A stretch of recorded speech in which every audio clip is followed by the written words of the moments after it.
नमस्कार, सनम न्यूज में आपका स्वागत है। मैं हूं गणेश बिहारी बाबा। आइए नजर डालते हैं आज की सुर्खियों पर।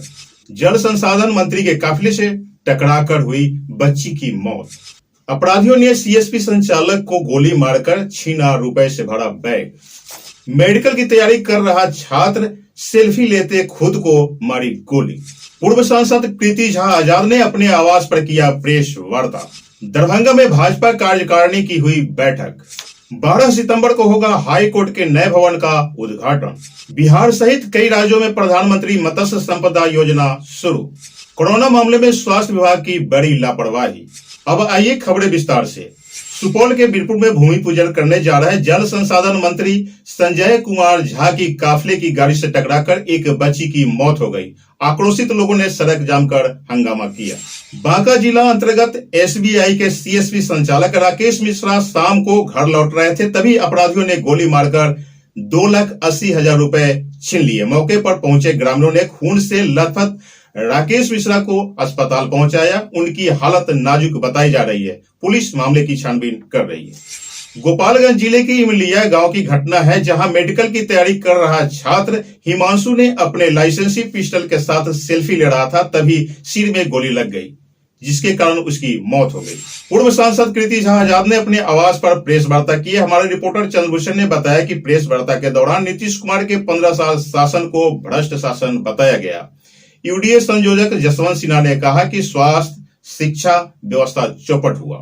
वो बहुत गलत है, उसके लिए अदालत बैठी है और उसने उसके ऊपर रोक लगा दिया है। उसी जिस प्रकार से कंगना रनौत के साथ हुआ, उसी प्रकार से शत्रुघ्न सिन्हा के घर में भी हुआ, चाहे जिसकी सरकार रही हो, और कपिल शर्मा के घर में भी हुआ, जिसकी भी सरकार रही हो। अब उसने चाहे प्रधान सेवक के विरोध में बोला हो, कुछ कहा हो, इसलिए किया गया हो, तो ये सरकारें जो भी करती हैं उचित नहीं है। लेकिन जिस प्रकार से कंगना के विरुद्ध गलत था, वैसे ही शत्रुघ्न सिन्हा के घर में तोड़फोड़ जो करी गई वो भी गलत था, वैसे ही कपिल शर्मा के यहाँ भी गलत था। अगर ये सही है तो वो भी सही था, अगर ये गलत है तो वो भी गलत था। अब इसका क्या जवाब देंगे?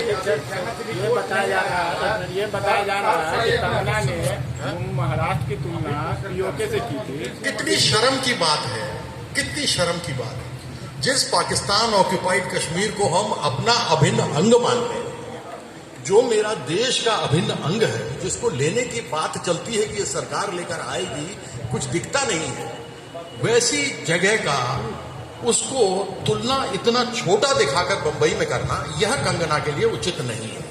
बोलने की स्वतंत्रता सबको है, जरूर बोले, लेकिन देश में कहे कि ये तालिबान है, ये बाबर म्युनिसिपल कॉर्पोरेशन है, तो ये बाबर म्युनिसिपल कॉर्पोरेशन तो फिर शत्रुघ्न सिन्हा के खिलाफ भी थी और कपिल शर्मा के खिलाफ भी थी।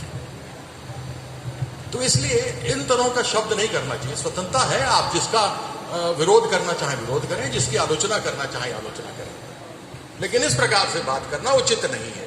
क्योंकि देश न तालिबान है, जो तालिबान है वो पाकिस्तान में है, उसको हमारे वीर सैनिक मारते हैं तालिबानियों को।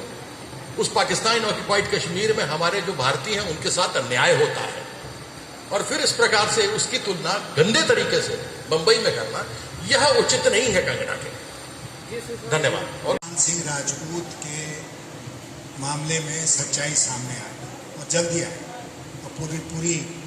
और पूरा विश्वास है कि वो होगा। कौन दोषी है कौन दोषी नहीं है वो बात सामने आई। जहाँ तक बीजेपी के पोस्टर का सवाल है, ये विशुद्ध राजनीति है और इसकी जितनी भी भर्त्सना की जाए वो कम होगी। ये लाश के ऊपर राजनीति करने का प्रयास है, ऐसा नहीं होना चाहिए। अरुण बाबू ने वो, जैसा मैंने आपसे कहा, उनके नाम पर फिल्म सिटी बना दिया है, लेकिन वो राजनीति से बिल्कुल परे है, क्योंकि चुनाव के बाद भी वो चलता रहेगा प्रोजेक्ट।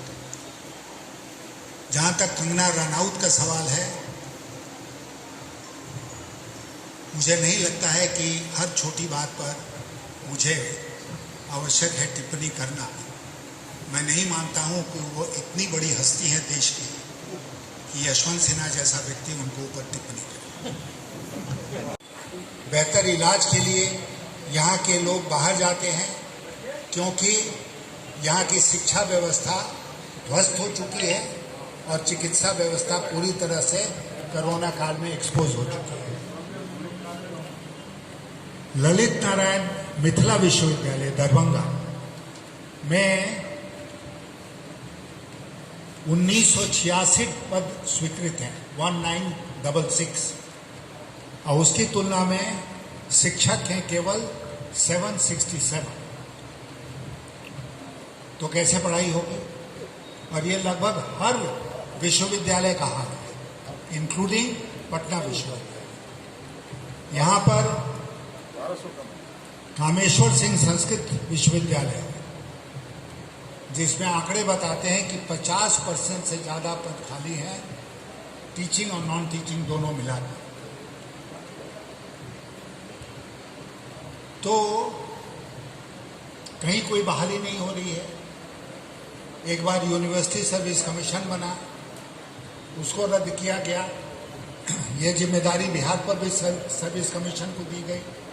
जब उन्होंने पूरी प्रक्रिया तय कर ली और एडवर्टीजमेंट इशू कर दिया, विज्ञापन इशू कर दिया भर्ती के लिए, तब मुख्यमंत्री महोदय ने उसको रद्द कर दिया और फिर से यूनिवर्सिटी सर्विस कमीशन का गठन करके वो कहते हैं कि अब आगे वही लोग विश्वविद्यालय में बहाली करें। कहीं पर कोई बहाली नहीं हो रही है। अभी हाल में महोदय ने बिहार सरकार की अनुशंसा पर स्वीकृत की, और जैसे ही राजभवन से वो निकला तो शायद राज्यपाल महोदय का जो दस्तखत की नहीं गलती हो गई। इसमें एमफिल का एक क्वालिफिकेशन है, बिहार में एमफिल की पढ़ाई नहीं होती है, इसलिए इसको बदलना पड़ेगा। तो वो भी खटाई में पड़ गया। कब बदला जाएगा? स्कूली शिक्षा आप जानते हैं कि पूरी तरह से बर्बाद हो गई। शिक्षकों को इतनी कैटेगरीज में बांट दिया गया है कि कोई जानता ही नहीं है कि वो कहाँ है, क्या है, किसके नियंत्रण में, और रोज यहाँ पर स्ट्राइक होती रहती है। तो शिक्षा की व्यवस्था पूरी तरह से चौपट हो चुकी है। कोरोना काल में आपने देखा, हम लोग इसके पहले दरभंगा आए थे, लेकिन किनारे किनारे से निकल गए थे। लेकिन उस दिन हम लोग एक गांव में गए जिसमें एक बहुत ही, आप सबको मालूम होगा कि 3 बार जिला परिषद सदस्य रहे थे जमाल अतर रूमी, 3 बार। और चूंकि वो प्रभावशाली व्यक्ति थे तो बीमार पड़े तो उनको दरभंगा मेडिकल कॉलेज अस्पताल में भर्ती कराया गया। वहाँ पर कहा गया कि कोरोना है, उसकी जांच हुई, रिपोर्ट नहीं आई। उसके बाद उनको सिलेंडर पर रखा गया, फिर अचानक सिलेंडर विड्रॉ कर लिया गया, जिसके चलते उनकी मृत्यु हो गई। आप सब लोग इन तथ्यों से वाकिफ हो। और उसके बाद ज़बरदस्ती बिना उनके परिवार के लोगों को विश्वास में लिए हुए जेसीबी मशीन से 20 फीट का गड्ढा खोद के उसी मशीन से उनके शव को उस गड्ढे में डाल दिया गया और ऊपर से मिट्टी डाल दी गई, ये कह के कि वो कोरोना के मरीज थे। बाद में जब उनका रिपोर्ट आया तो पता चला कि नेगेटिव थे, कोरोना उनको नहीं था। उनके परिजनों ने शिकायत की प्रशासन के बारे में खिलाफ। पुलिस ने उनकी शिकायत को बाद में दर्ज किया और प्रशासन की शिकायत को उसके पहले दर्ज किया। ये इंसाफ हो रहा है बिहार में कोरोना मरीजों के साथ। या जो कोरोना के मरीज नहीं भी हैं, भगवान ना करे हमें से कोई बीमार पड़े तो क्या दुर्गति होगी, इसकी कल्पना भी शायद हम लोग नहीं कर सकते। और मैं तो खास तौर पर 83 साल 84 साल का बूढ़ा व्यक्ति हूँ। मैं बराबर कहता हूँ कि अगर हमें हो गया, भगवान ना करे, तो हम तो सीधे बिना स्टॉप के नॉन स्टॉप जाएंगे ऊपर। तो ये स्थिति चिकित्सा की है। मजदूरों का जो पलायन हुआ वो सब, और कैसे घर लौटे, कैसे क्या बिहार में दाखिल नहीं हो सकते हैं, कैसे जो मजदूर आए उनको यहाँ कोई सहायता नहीं मिली। तो आज बिहार में जो सबसे बड़ा मुद्दा है वो है विधि व्यवस्था का। अराजकता का वातावरण है। आप जानते हैं कि सरकार इकबाल पर चलती है, एक प्रभाव होता है सरकार का, जिससे कि अपराधी खौफ खाते हैं और अपराध करने से डरते हैं। हम लोगों का मानना है कि बिहार सरकार का इकबाल कई वर्ष पहले बिल्कुल ख़त्म हो गया और इसीलिए अपराधी बेखौफ हैं आज बिहार में। अपराध का ये आलम है। दूसरी ओर भ्रष्टाचार चरम पर। जंगल राज की बात होती है। आज डबल इंजन की सरकार में डबल जंगल राज है और भ्रष्टाचार केवल सृजन घोटाला जो हुआ भागलपुर का वही नहीं है। आज एस्टीमेट घोटाला का जिक्र होता है, आज क्वारंटीन घोटाले का जिक्र होता है। आज जहां कहीं आप हाथ रख दीजिए वहां घोटाला ही होता है। सरकार अपनी पीठ थपथपाने से थकती नहीं है। अभी जो मुख्यमंत्री महोदय का वर्चुअल संवाद हुआ, उसके पहले दावा किया गया था कि 35-36 लाख लोग जुड़ेंगे उनके वर्चुअल संवाद से। हम लोगों ने उस दिन का डेटा देखा तो हम लोगों ने पाया कि पूरे देश में नंबर 1 जो खबर ट्रेंड कर रही थी ट्विटर पर, वो था बिहार रिजेक्ट्स नीतीश। और जब वो बोल रहे थे तो जो डिसलाइक्स थी वो लाइक से कई गुना ज़्यादा थी। तो ये फर्क आ गया है। बिहार की जनता त्रस्त है, बिहार की जनता व्याकुल है, आज कुछ नया ढूंढ रही है।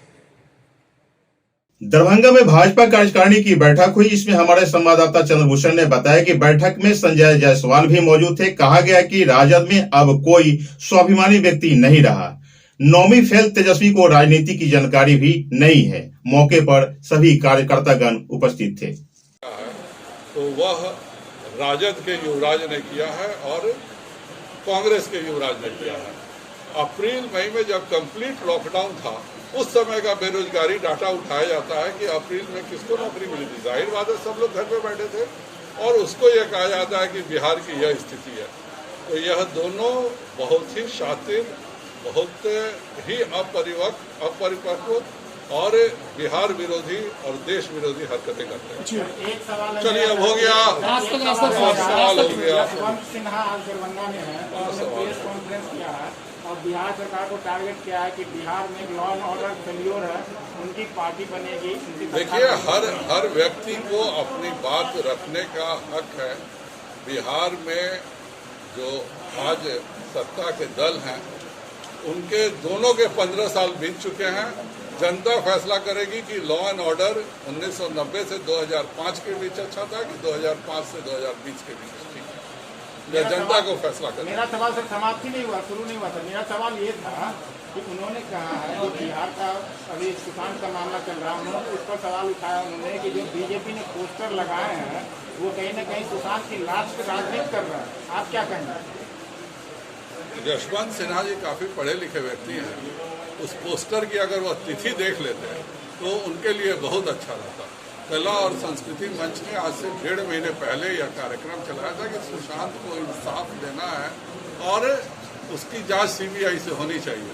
और 1.5 महीने पुराने पोस्टर पर आज पूछना जब सीबीआई को मिल चुका है, इसके लिए माननीय यशवंत जी बहुत ही पढ़े लिखे हैं और यह भी उनको पढ़ना चाहिए था। देखिए, कोई भी व्यक्ति, स्वाभिमानी व्यक्ति राजद में नहीं रह सकता।